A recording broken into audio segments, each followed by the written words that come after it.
Hello everyone. Welcome to my channel.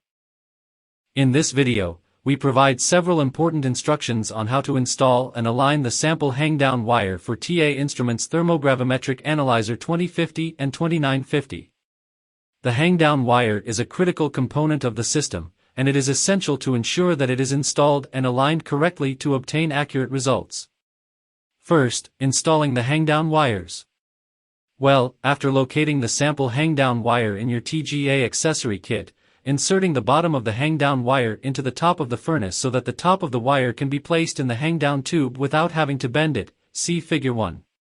Then, feed the hang-down wire through the hang-down tube, securing it over the top of the tube once it has been fully inserted into the balance chamber, see Figure 2.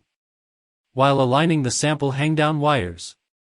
To align the top of the sample hang-down wire, utilizing a 7/64" ball driver to turn the balance adjustment screw until the wire is positioned in the middle of the hang-down tube if it is not already there.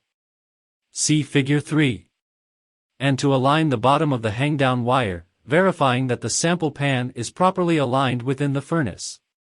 It should be suspended freely, positioned approximately in the middle, and not coming into contact with either the furnace walls or the hanging tube, see Figure 4. If you found this video helpful, please like and share it with your friends.